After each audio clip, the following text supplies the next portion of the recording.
Olá, eu sou Moshe Ben Shalom e trago para vocês uma pequena dissertação sobre os conceitos filosóficos, históricos e escriturísticos da imortalidade da alma versus ressurreição. Então, entraremos em alguns conceitos de palavras, meditaremos em etimologia das palavras Tártaro, Geena, Sheol, Hades, Inferno.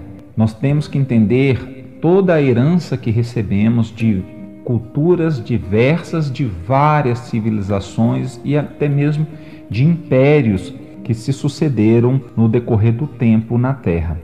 A priori, é importante relatar que as Escrituras sempre embasam a questão da crença na ressurreição, tanto nos livros dos profetas de Israel, bem como na Brit Hadashah, na Aliança Renovada. Nós vamos ver ali os apóstolos firmando suas crenças na ressurreição, ou seja, tornar a surgir um dia para receber ali o galardão, no caso dos santos, a vida eterna, sendo assim os ímpios a morte eterna, isto é, perecer para sempre. Mas a confusão se dá é que as pessoas confundem a crença na ressurreição com a crença na vida após morte, ou seja, morre o corpo, mas a alma fica viva. Para entendermos isto, precisaremos de estudar um pouco da cultura helênica, da cultura grega, das teses de Platão, que, querendo ou não, nossa nação recebeu esse legado de pensamento.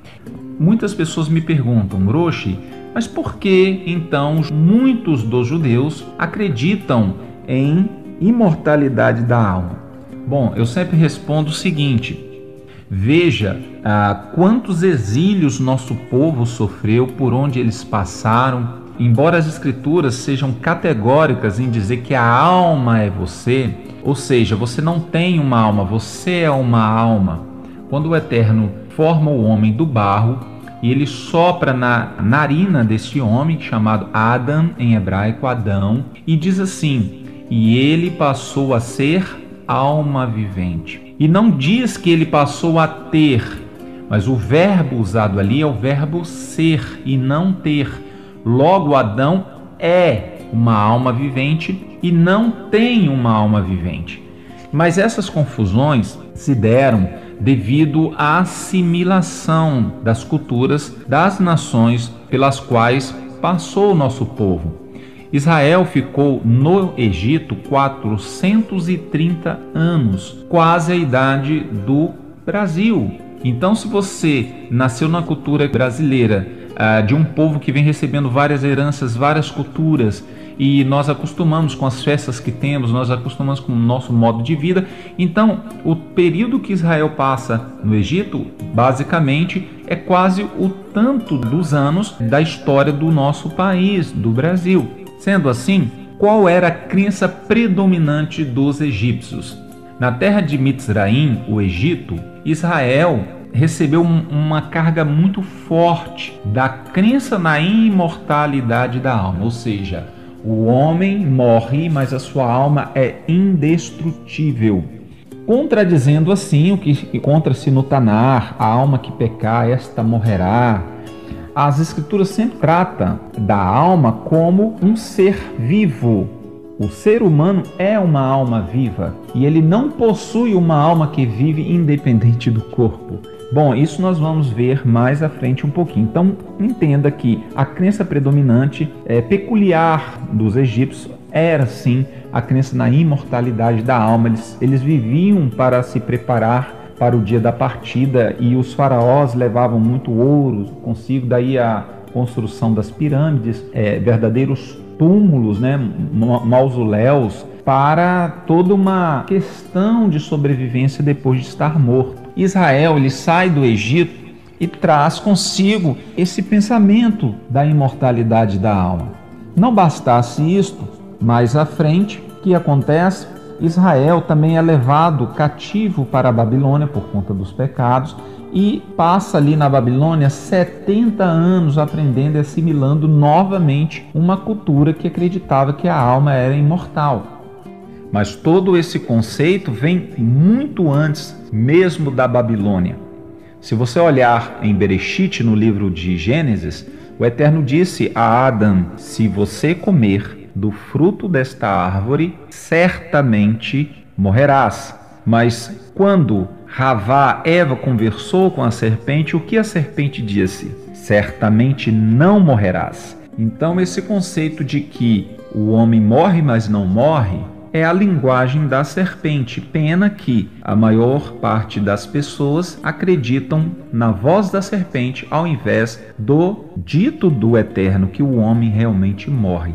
Então, ratificando, a alma que pecar, esta morrerá.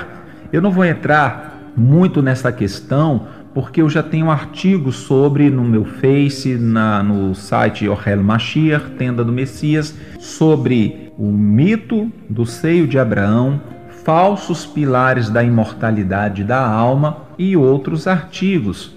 Este áudio foi primeiro para dar um embasamento histórico a esta questão, de por que muitos judeus, contrariando o que a Torá diz, hoje creem que a alma do homem é imortal. O próximo áudio tratará da questão filosófica de por que nós herdamos este pensamento também.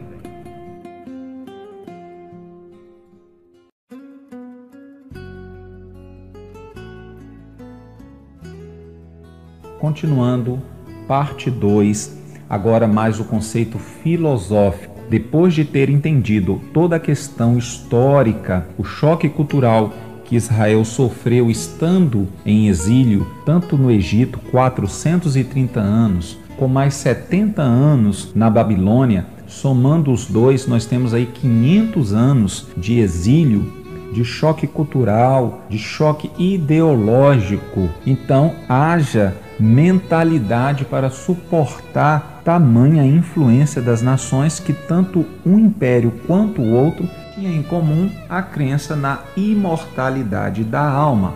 Israel, no que tange a esse assunto, estava solitário, acreditando desde então que a alma ela perece. Por isso, nós temos que cuidar do nosso corpo, porque a alma é a junção do fôlego de vida, da ruach, com o nosso corpo. Então, o corpo com fôlego de vida gera vida, Haim, gera alma. A alma é o seu intelecto, é você, é a junção dessas duas matérias. Contrapondo a isto, os babilônios e os egípcios acreditavam totalmente diferente, que a alma era uma matéria inteligível, viva dentro do ser humano, que uma vez abandonando o corpo, vagava, iria imediatamente para algum lugar especial ou de tamanha tristeza, sofrimento. Pois bem, quando o Mashiach e Yeshua vem à Terra, alguns judeus já acreditavam nisso. E esse exílio da Babilônia fez com que os judeus assimilassem novamente mais culturas.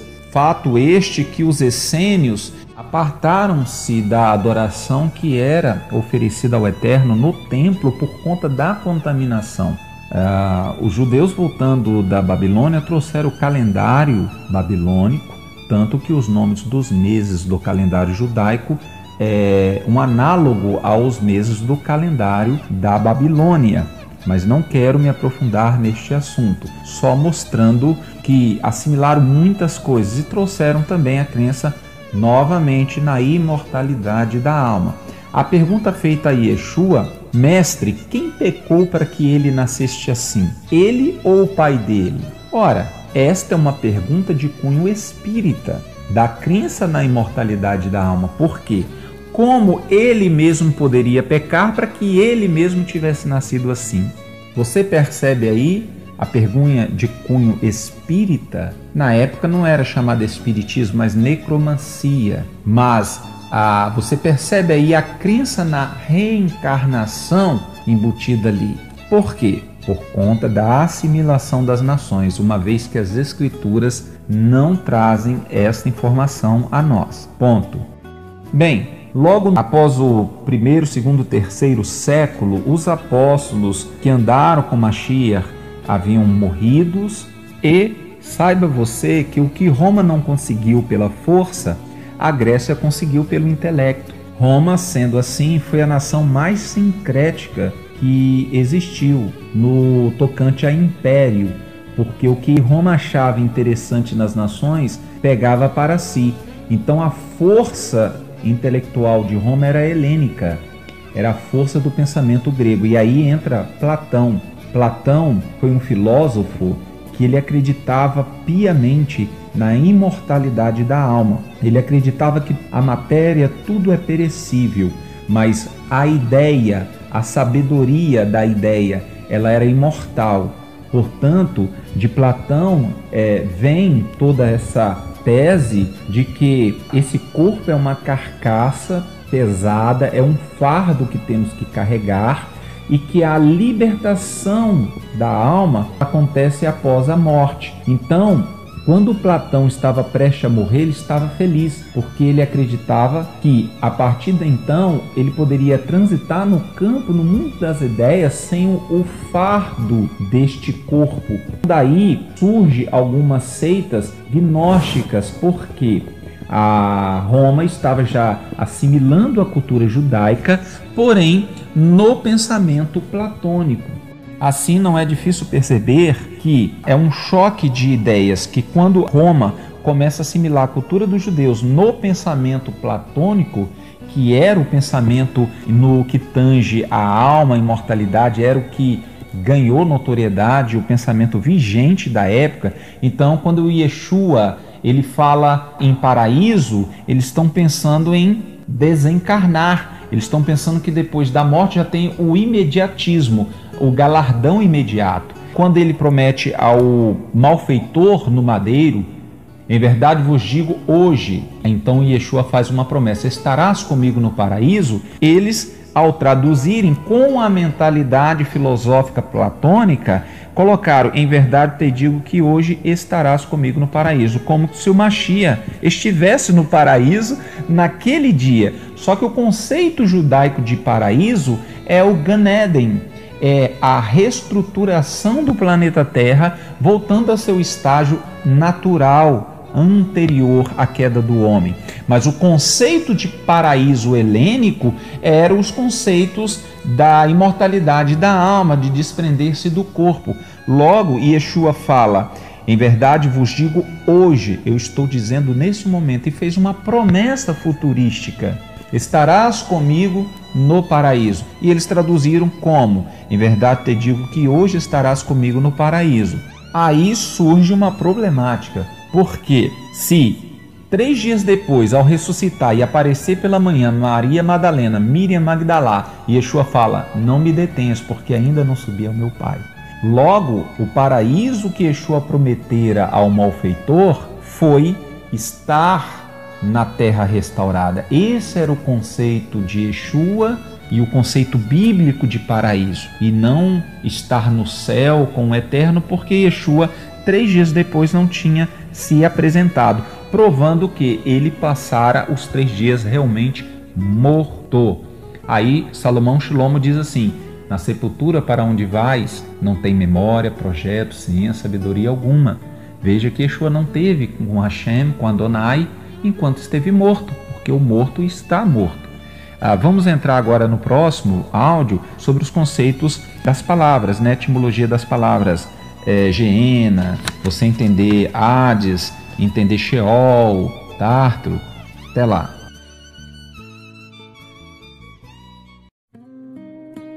Então, continuando o nosso raciocínio, enquanto as escrituras diziam certas coisas, no conceito de quem a recebia pelo pensamento platônico e helênico, interpretava totalmente diferente. Então, a partir do 3º século adiante, surge na Idade Média algumas seitas gnósticas que acreditavam, por exemplo, no conceito de paraíso judaico com a visão grega de um paraíso imediato, quando a alma desprender-se do corpo. Por isso, eles acreditavam que deveriam, algumas ramificações do gnosticismo, eles acreditavam, alguns desses grupos acreditavam no flagelo, acreditavam bater, em machucar a carne, quanto mais ferir o corpo, você está elevando a alma a um estágio espiritual.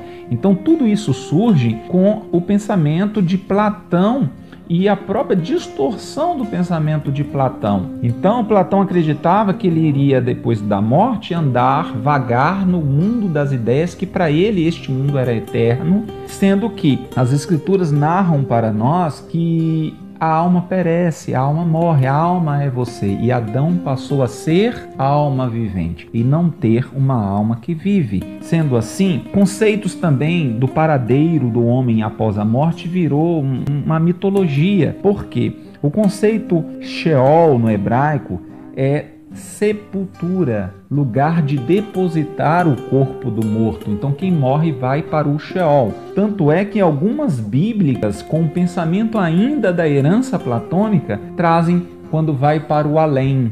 Traduzem sepultura, Sheol, como além. Então nós recebemos esse pensamento e ela entra na teologia cristã e vem avassalando tudo, fazendo com que você acredite em coisas que as escrituras nunca falaram delas, ou falaram de uma forma definitiva. O homem morre, a alma que pecar, esta morrerá. Então eles confundiram os termos Sheol e Geena. Por exemplo, Sheol é sepultura, para onde o morto vai, para debaixo da terra.